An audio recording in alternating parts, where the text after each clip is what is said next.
everyone, good afternoon. Welcome back to my YouTube channel. My name is Gift. I'm a lawyer and the founder of The Legal Critic.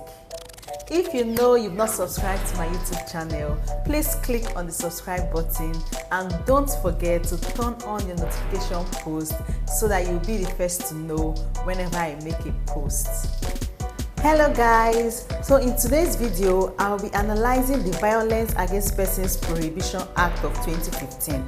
You know, this act became law and was assented into law by the then President Goodluck Jonathan in 2015.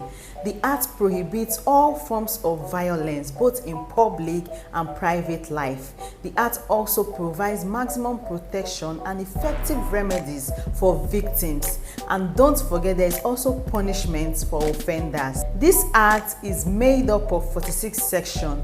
In this video, I'll be explaining from section 1 to section 20.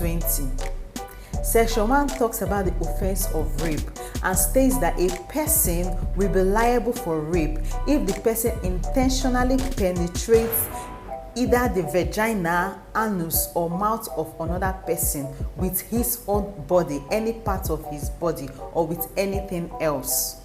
Don't also forget that this penetration must be done without the consent of that person, or the consent must have been obtained either by force, by threats, by fear, intimidation, or any form of fraudulent misrepresentation as to the nature of the act, or where the consent is obtained by inducing any substance capable of taking away the person's will, and where in the case of a married person, impersonating the person's spouse in order to obtain consent will also make that person liable for rape.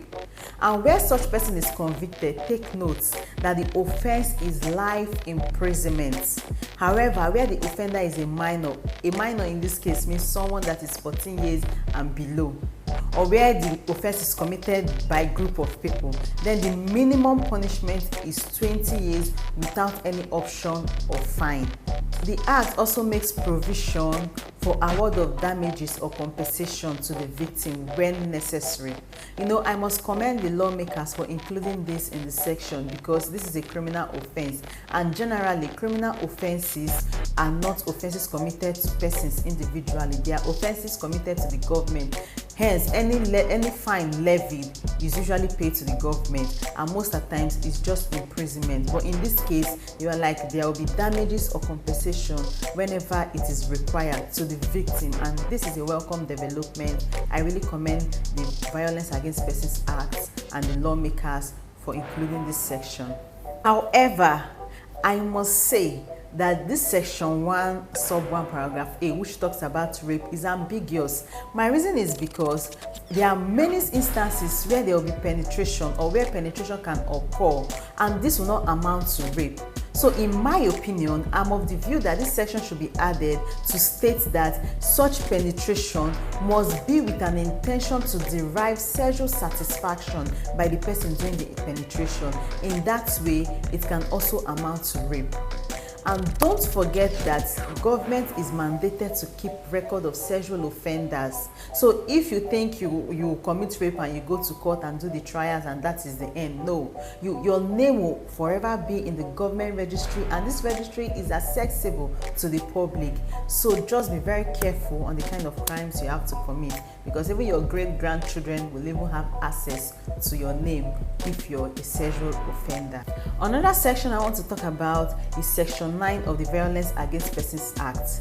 Section 9 provides that anybody that forcefully ejects his or her spouse from their matrimonial home or refuses his or her spouse any access to the matrimonial home commits an offense and is liable on conviction for 2 years imprisonment or a fine of 300,000, or even the imprisonment and the fine depending on the circumstance. And where a person attempts to commit such offense, for instance, you attempt to either deprive your spouse from access to the matrimonial home, you will be liable for the offense and your conviction will be 2 years imprisonment.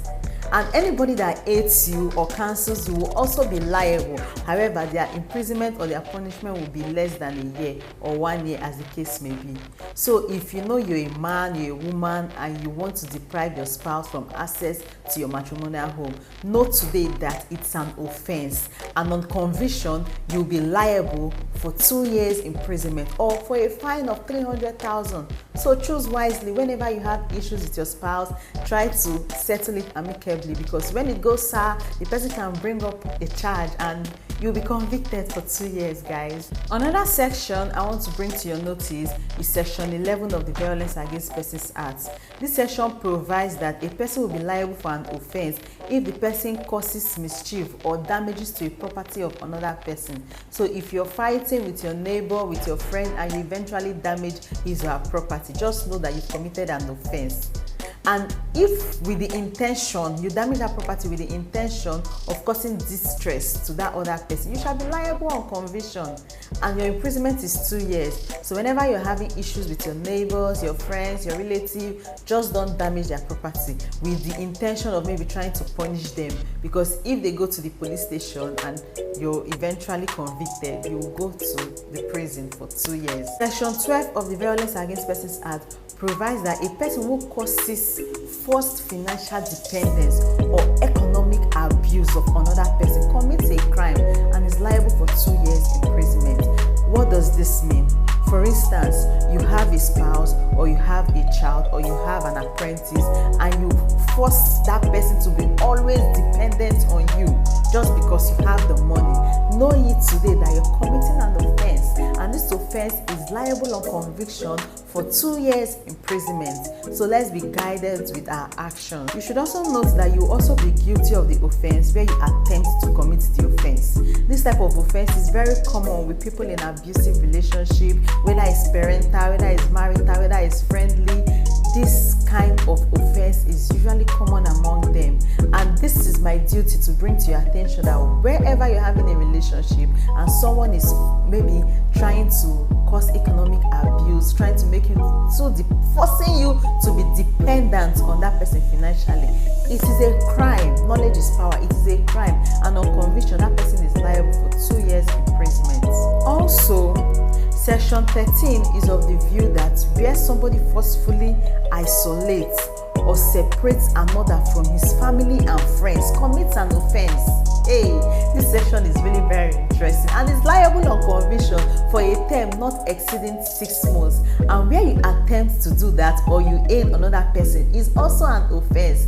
So you that is married, Odogu, you want to maybe isolate your wife forcefully from her family, from her friends, know you today that you're committing an offense. And if you're being charged, you're liable to imprisonment of something not exceeding 6 months. That's from 6 months below. Even if it's just 6 months, but then again, it's still an offense. So you have to know that when you're in a relationship with someone, you don't have to be very toxic to the point of forcefully separating the person or making the person isolate from his family or friends. And if you are the one that is being isolated, or you're the one that is being forced to either isolate yourself from your family and friends, go to the police station and report, because that person making you do that is committing an offense, and the law surely will have your back. Section 14 of the Violence Against Persons Act provides that any person who commits emotional, verbal, psychological abuse on another person commits an offense and is liable for imprisonment not exceeding 1 year or for a term of 200,000 naira. So when you're having issues with your spouse, maybe you're having issues at home, and you cause someone verbal abuse, emotional abuse, psychological abuse, you are committing an offense. So be guided with your word. Like I said before, Violence Against Persons Act is here to prevent all kinds of violence, physical, emotional, verbal, whatever it is. So if you know you're committing any of this offense unknowingly, please be guided. All these our traditionalists, please come closer. Come closer, let me talk to you guys. Do you know that a person that subjects a widow to harmful traditional practices commits an offense and is liable on conviction for a term not exceeding 2 years or for a fine of 500,000? So if you keep saying this widow must go through this traditional practice against her will, you are committing an offense based on the Violence Against Persons Act, Section 15 precisely. So if you've been doing this, or you know someone that has been doing it, or you know someone that knows someone that has been doing it, please call that person to order as they are committing an offense. Also note that when you attempt to commit this offense or you aid someone in committing the offense, you shall also be liable on conviction for an imprisonment not less than 6 months. So whether you commit it or you attempted to commit it, if you're taken to court and you're liable and they find you guilty, you're going to prison for 6 months.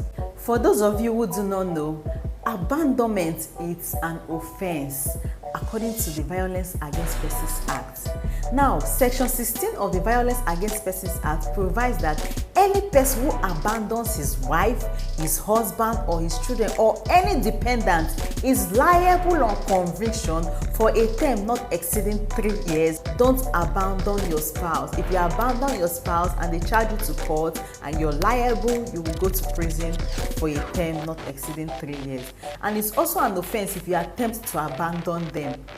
So the Violence Against Persons Act, like I said, has come to cure every toxic relationship, be it marital, friendly, or spousal relationship. It has come to put an end to every toxicity and abuse in every relationship.